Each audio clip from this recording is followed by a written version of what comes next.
Sa mga tol, magandang umaga. Magandang umaga always. Dahil na bubuhay pa tayo at humihinga. Ito mga tol, time check alas 6 at ang araw ngayon ay Huwebes. Kukuha tayo ng ayuda mga tol, special payout. So nakasedi ako pa mga tol kasi yung pangalan ko, yung pangalan natin mga tol nakalagay sa Caloocan. So napakalayo. Kaya medyo late na ako nagising eh. Alas 7 start ng bigayan.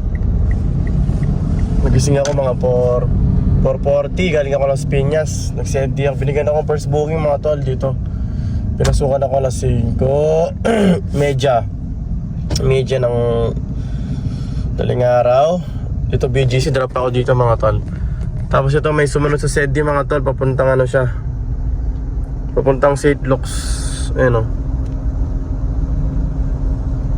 Ang pamasahe niya is 261. Mababa ang pamasahe mga tol. Pero ang kagandahan lang dito, walang traffic. Kaya kahit pa paano mabilis ang atid. Tara mga tol, kuha tayo ng ayuda. Update ko kayo mamaya. Pupunta tayo ng Caloocan Sport Complex. Kasi yung LGU, yung nakalagay sa address ng license ko mga tol, is Tarlac City. So hinahanap ko yung mga pangalan ko sa bawat address. Nakita ko nasa Caloocan. Doon ako nilagay mga tol. Napakalaya. Pero okay lang, di ba? Sayang yung 5,000. Di na rin masama yun mga tol. Tara, kunin na natin to. Nung oras kaya tayo makakarating sa Lord Caloocan. Sana wala masyadong pila mamaya.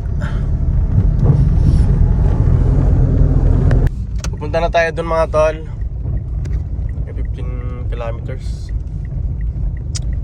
45 minutes. Nagdarap ako sa may St. Luke's E. Rodriguez. May mga mapapasok sa may Sedi ka kasi malalayong pick up mga tol. Diretso na lang siguro ako mga tol.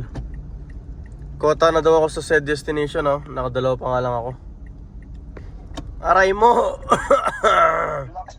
Tayo dun mga tol, 6.6 km na lang.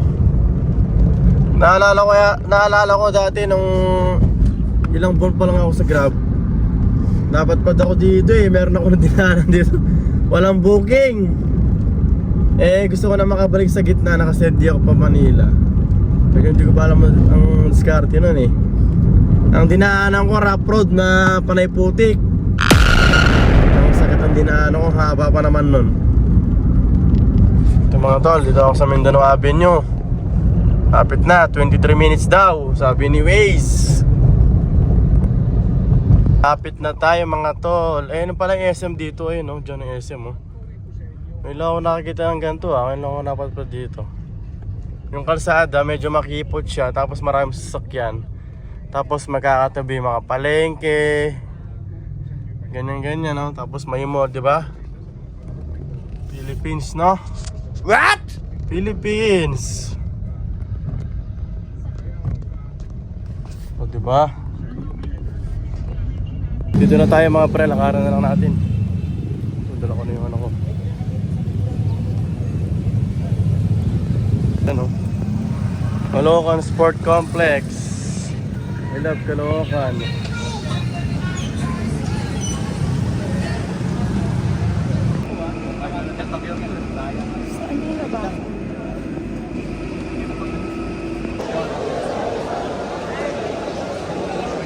Paano kaya ang paggawa dito? So galing na tayo doon sa may verify mga tol no?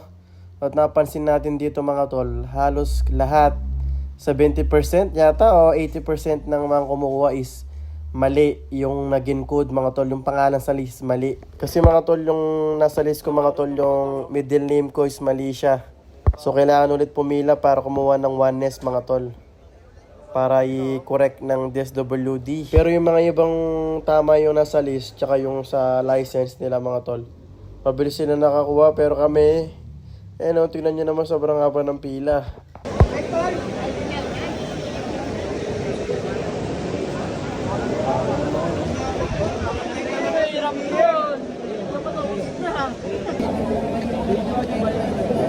tol, hindi pa tapos.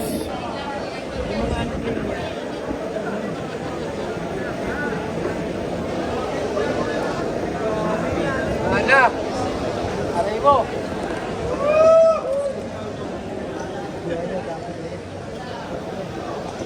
Wala yata. Ito na mga tol, bigayan na. After ng oras mga tol sa 5 bulig.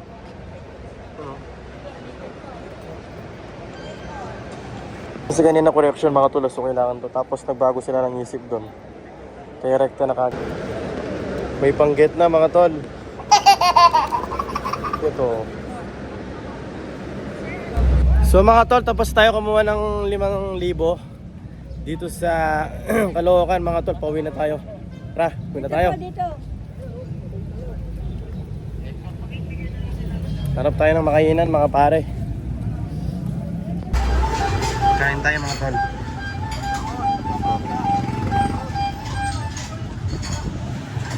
Hanggang dito na lang tayo mga tol ha.